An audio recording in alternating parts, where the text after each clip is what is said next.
शिक्षक शिक्षा के जिज्ञासुओं नमस्कार। आपका स्वागत है डॉक्टर पवन शुक्ला एजुकेशनलिस्ट के यूट्यूब चैनल पर। आपको ज्ञात ही है कि हम लोग यहाँ जो है मूलतः एजुकेशन के जो टॉपिक्स हैं उसकी बात करते हैं, जिनका उपयोग जो है यूजीसी नेट और के फर्स्ट पेपर और एजुकेशन के मेन पेपर में होता है। तो यहाँ पर अभी हम बात कर रहे हैं रिसर्च की। जो रिसर्च है अभी उसके दो जो वीडियो डाले हमने, उसमें आपने देखा होगा तो आपको उसकी मीनिंग और डेफिनेशन का मामला समझ में आ गया होगा कि रिसर्च क्या है। जैसे आपको पता ही होगा कि कर्लिंगर ने कहा कि research is a systematic critical empirical investigation of natural phenomena among two और मोर। तो ऐसे ही कई डिफिनेशंस आपके सामने दी गई, जिसका तात्पर्य आपको समझ में आया कि जो अनुसंधान है हिंदी में उसका तात्पर्य बार बार निशाना लगाना, अनुसंधान, अनुशीलन। गवेषणा का मतलब गो की इच्छा, गो प्लस इषड़ा यानी जो गाय की इच्छा है, अर्थात जो गो शब्द जो था वैदिक काल में बहुत ही महत्वपूर्ण था, तो उसके लिए गवेषणा का प्रयोग किया गया कि जो गहन अध्ययन की बात करें, किसी प्रकरण पर आप गहनता से जाना चाहते हैं तो वो गवेषणा होती है। तो अनुसंधान का क्या मूल बात क्या आपको समझ में आई इतने के बाद? ये तो आप समझ ही गए होंगे कि अनुसंधान का तात्पर्य है कि किसी भी नए ज्ञान की खोज के लिए या नए ज्ञान के या पहले से विद्यमान ज्ञान के अनुप्रयोग के लिए जो एक प्रक्रिया अपनाई जाती है वह अनुसंधान कहलाती है। अब ये प्रक्रिया वैज्ञानिक होनी चाहिए। मैंने आपको पिछले वीडियो में भी बताया था, आज भी बता रहा हूँ कि जो वैज्ञानिकता है, वैज्ञानिकता का कारण क्या है, वैज्ञानिकता का आधार है उसके 5 सोपान। वो जिसे मैं एक बार फिर आपको लिख के दिखा देता हूँ कि ये विज्ञान के 5 चरण ORCGA हैं। अगर किसी भी चीज़ को आप विज्ञान कहते हैं तो उसमें ये बातें लागू होनी चाहिए। O फॉर ऑब्जर्वेशन यानी अवलोकन होना चाहिए कि आप उसमें जो भी कुछ हो रहा है उसको उसको देख सकें, निरीक्षण कर सकें। देखना केवल नहीं बल्कि अवलोकन का मतलब निरीक्षण होता है पूरी तरह से। और R फॉर होता है रिकॉर्डिंग का मतलब जो भी आप सामने आपके घटित हो रहा है उसका आप अभिलेखन तैयार कर सकें, उसको सुरक्षित रख सकें, तो वो अभिलेखन हो गया। और C फॉर होता है कंपैरिजन यानी तुलना करना। जब आप किसी भी चीज़ का अध्ययन करते हैं तो उसमें एक प्रमुख गुण होता है कि आप उसकी तुलना करते हैं। जैसे आप कोई भी चीज़ संसार में देखते हैं तो उसकी तुलना अवश्य करते हैं, दो समान, अच्छा बुरा या कह सकते हैं मेरिट डिमेरिट की, गुण दोष की। G फॉर होता है जनरलाइजेशन का तात्पर्य है सामान्यीकरण। जनरलाइजेशन का मतलब क्या है? जिसका मतलब है सामान्यीकरण। जब आप किसी भी बात को पूरी तरह से तुलना कर लेते हैं, उसके उप तथ्यों के संदर्भ में निष्कर्ष निकाल लेते हैं, तो एक सामान्य सा निष्कर्ष आपके मन में तैयार हो जाता है। वही सामान्य सा निष्कर्ष आप आगे लागू करते हैं, जिसे एप्लीकेशन कहा जाता है विज्ञान की भाषा में। तो विज्ञान एप्लीकेशन का मतलब उसका अनुप्रयोग करना, फिर से प्रयोग करना, उपयोग में लाना। तो यदि कोई भी तथ्य, कोई भी विषय, कोई भी अनुशासन, कोई भी डिसिप्लिन इन ORCGA विज्ञान के इन 5 चरणों की जो इसका अनुपालन करता है तो आप उसे विज्ञान कह सकते हैं। तो अनुसंधान एक विज्ञान है। अनुसंधान के संदर्भ में अपने अर्थ और परिभाषा को देखा। आज जो हम देखना चाह रहे हैं, आज का हमारा प्रकरण है कि कैरेक्टरिस्टिक्स ऑफ रिसर्च, अनुसंधान की क्या विशेषताएं हैं, इसको हम देखना चाहते हैं कि अनुसंधान की विशेषताएं क्या क्या हैं, क्या है अनुसंधान और वह क्या मांगता है, क्या कहता है, इसके बारे में बात करते हैं, कैरेक्टरिस्टिक्स के बारे में। क्योंकि ये आपके यूजीसी नेट और के संदर्भ में बहुत ही महत्वपूर्ण है। और भी परीक्षाओं में जैसे खंड शिक्षा अधिकारी की परीक्षा हो गई या फिर PGT एजुकेशन का हो गया, और इसके अलावा भी बहुत सारी परीक्षाएं जैसे असिस्टेंट प्रोफेसर एजुकेशन और भी परीक्षाएं हो सकती हैं जिनमें पूछे जा सकते हैं। तो इनको देखते हैं कि अनुसंधान की विशेषताओं में पहली विशेषता क्या है। जॉन डब्ल्यू बेस्ट एक बहुत ही अच्छे और माने जाने रिसर्च के नॉलेज के जो वैज्ञानिक थे, अनुसंधान के ऊपर उन्होंने किताब लिखी है, जॉन डब्ल्यू बेस्ट और कान ने, अच्छी किताब है। उन्होंने कहा कि जो उनके उनकी पुस्तक से देखने पर जो ट्रांसलेटेड है, अनुवाद मैंने किया है कि ये 11 विशेषताएं आपके समक्ष उनके अनुसार प्रस्तुत होती हैं, और इसके अलावा जो कुछ भी होगी आगे देखेंगे। लेकिन पहले तो ये 11 विशेषताओं को समझते हैं कि ये जो कैरेक्टरिस्टिक्स हैं ये क्या कहती हैं। तो पहली कैरेक्टरिस्टिक्स है कि अनुसंधान क्या करता है कि अनुसंधान समस्या समाधान की ओर निर्दिष्ट प्रक्रिया है। Research is a problem solving oriented activity process. क्या है कि यह एक समस्या समाधान की ओर डायरेक्टेड या ओरिएंटेड प्रक्रिया है कि समस्या का समाधान कैसे होगा, यही ज्ञात करना रिसर्च का मूल है।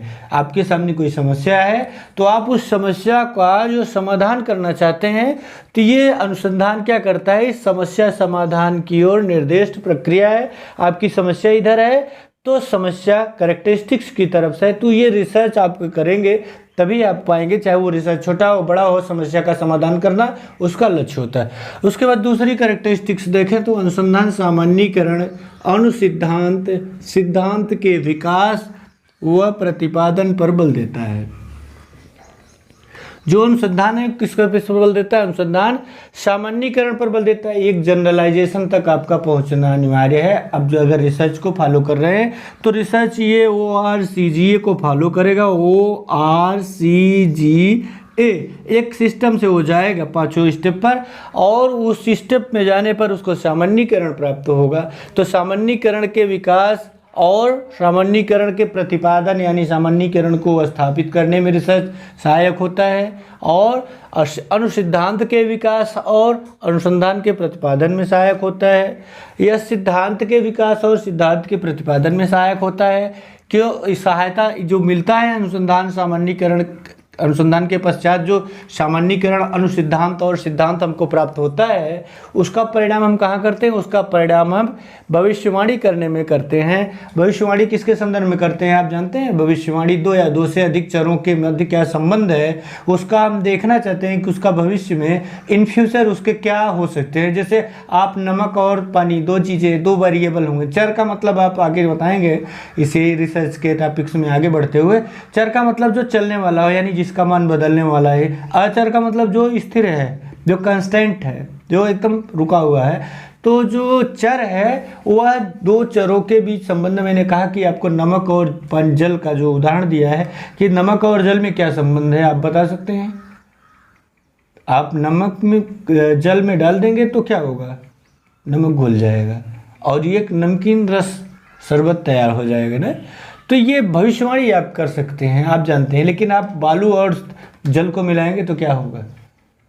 अगर नहीं जानते आप दोनों चरों के बारे में तो आपको इनके बारे में सामान्यीकरण, अनुसिद्धांत, सिद्धांत निकाल करके ही आप सब भविष्यवाणी करने योग्य होंगे। ये तो आपका अनुभव है कि आप बालू और पानी के मिलाने पर क्या होता है इसको जानते हैं और बता रहे हैं। तीसरी बात देखिए, तीसरी बात है कि अनुसंधान जो है अवलोकन योग्य जो अनुभव हैं, अवलोकन योग्य जो ऑब्जर्वेबल एक्सपीरियंसेस जो हैं, यानी वे अनुभव जिनको आप देख सकें, जो आपके अनुभव व्यवहार में प्रकट होंगे वही अनुभव आपको दिखाई देंगे। दिखाई देने का मतलब एहसास होना, वो कोई प्रत्यक्ष चीज़ तो है नहीं कि आप देखेंगे, वो व्यवहार में प्रकट होती है तो वो अवलोकन हो जाता है। ऑब्जर्वेशन के संदर्भ में भी मैंने बात किया है शिक्षा मनोविज्ञान के वीडियो जो बनाते समय, उसमें आप देखेंगे तो आपको समझ में आएगा। अवलोकन एक बहुत बड़ी प्रक्रिया है, एक शब्द मत समझिएगा इसको। तो अनुसंधान अवलोकन योग्य अनुभवों और इंद्रियानुभविक घटनाओं पर आधारित होता है। अनुसंधान किस पर आधारित होता है, ऑब्जर्वेबल एक्सपीरियंसेस एंड एम्पिरिकल जो फिनोमेनाज है, हैपेंस जो हैं, घटनाएं जो होती हैं इंद्रियानुभविक। एक तो आप बात समझे कि अवलोकन योग्य अनुभव कि जो अनुभव आप अवलोकन कर सकते हैं, जिसका इंस्पेक्शन किया जा सकता है, जिसका निरीक्षण किया जा सकता है, वे अनुभव। और इंद्रियानुभविक घटनाओं पर आधारित होता है। इंद्रियों के आधार पर जो अनुभव मिलता है, इंद्रियानुभविक का मतलब इंद्रियों के आधार पर मिले हुए जो अनुभव, उन अनुभवों के साथ जो घटनाएं होती हैं उन घटनाओं पर आधारित होता है। यह कौन, रिसर्च, आपका अनुसंधान। यह दैववाणी और धर्ममत विधियों से प्राप्त ज्ञान को अस्वीकार करता है। जो आप दैववाणी जो मानते हैं कि ये भविष्य देव की वाणी है, ईश्वर की वाणी है, या जो धर्ममत विधियां हैं जिसको धर्म से प्राप्त किया गया है कि ऐसा करने से ऐसा होता है, उसको रिसर्च नहीं स्वीकार करता है, उसको रिसर्च अस्वीकार करता है। क्यों?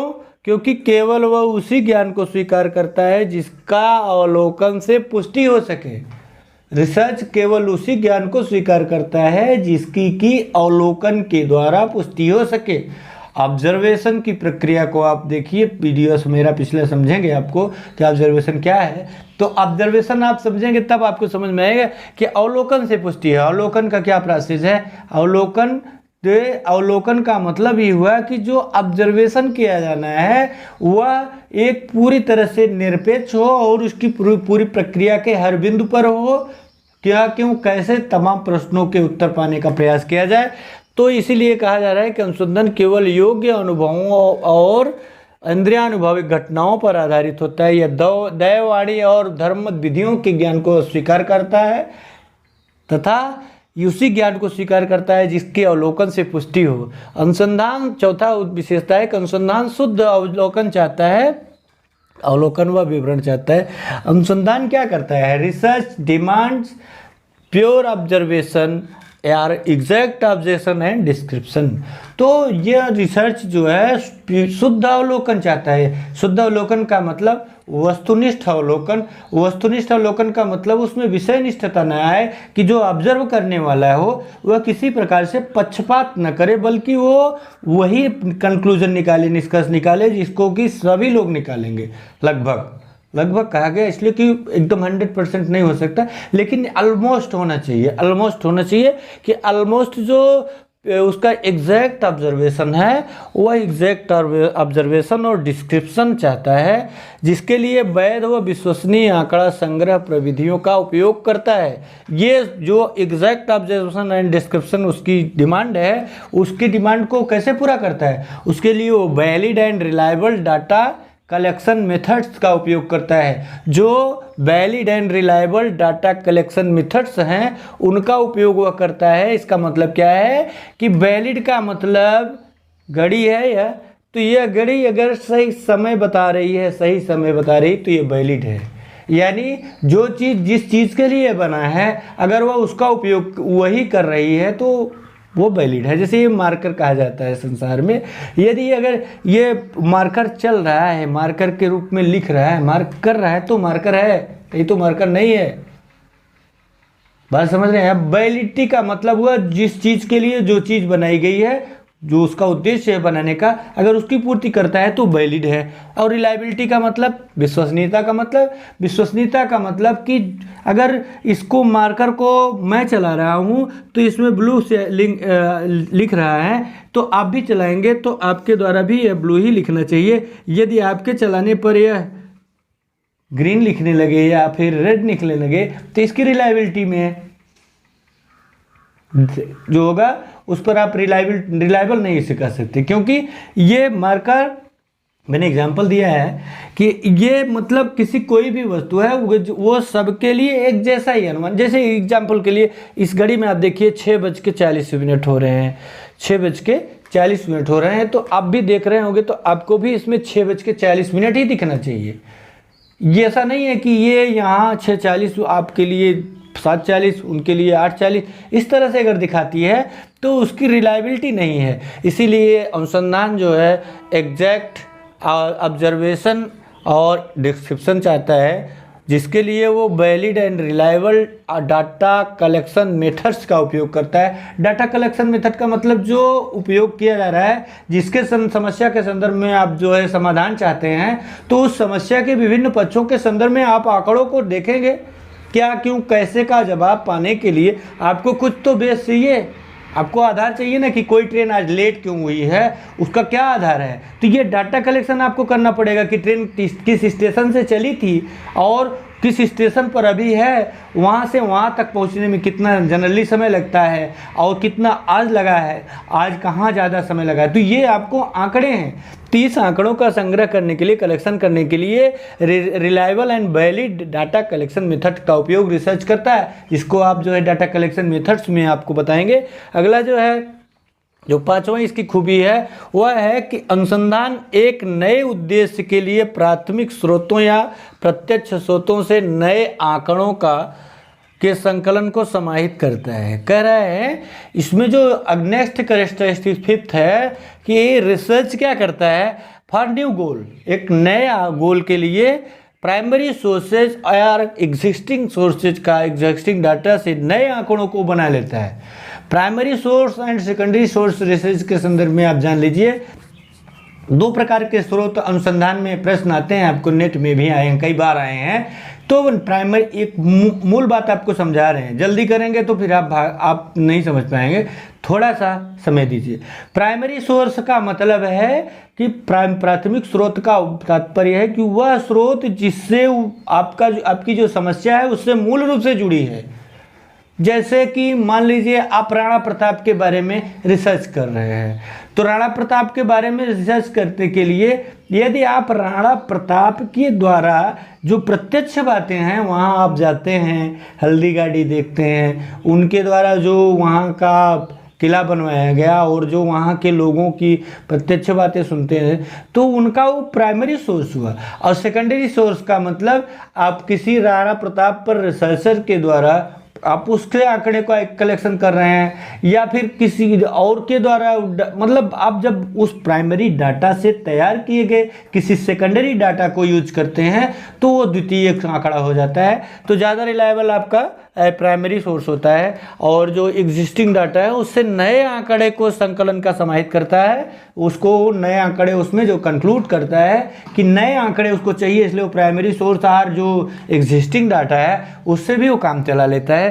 अगली बात है सिक्स्थ, अनुसंधान की जो प्रक्रिया है वो ध्यानपूर्वक बनी रूपरेखा पर आधारित होती है। इसकी एक डिज़ाइन होती है, फुल्ली अटेंशन डिजाइन होती है। रिसर्च ऐसा नहीं है कि ऐसे ही आप कुछ भी कर सकते हैं, रिसर्च के लिए सब प्रक्रियाएं तय हैं। आगे आप देखेंगे कि प्रक्रिया क्या है, अनुसंधान की प्रक्रिया कैसे होती है, प्रश्न उसमें से भी पूछे जाते हैं। तो जो अनुसंधान की प्रक्रिया है वो ध्यानपूर्वक बनी रूपरेखा पर आधारित होती है। तो अगला है सातवां, अनुसंधान विशेषज्ञता चाहता है। इसको आप समझ गए, अनुसंधान क्या है, अनुसंधान की प्रक्रिया ध्यानपूर्वक, अनुसंधान जो की प्रक्रिया जो है ध्यानपूर्वक जो क्या कहते हैं, कहाँ है, हाँ, ध्यानपूर्वक बनी रूपरेखा पर आधारित होती है। तो ये अनुसंधान की विशेषता में आपको छठवां विशेषता है कि ये जो है ध्यानपूर्वक, कभी कभी ये ऐसा भी है कि जो है कभी कभी अचानक भी हो जाता है रेयर केसेस में, लेकिन ज़्यादातर तो ये आपको फुल अटेंशन के साथ एक डिज़ाइन बनानी पड़ती है रिसर्च के लिए, और डिज़ाइन के द्वारा ही ये बात आपको समझ में आती है। डिज़ाइन आप जानते हैं कि किसी भी कार्य को करने के लिए जो एक अभिकल्प होता है, डिज़ाइन उसे अंग्रेजी में कहा जाता है, वह विकल्प में उसकी पूरी कार्य की रूपरेखा तय होती है कि आप क्या क्यों कैसे से एक प्रक्रिया के हिसाब से तय होता है। आगे आप समझेंगे, रिसर्च डिजाइन में बताएंगे उसको।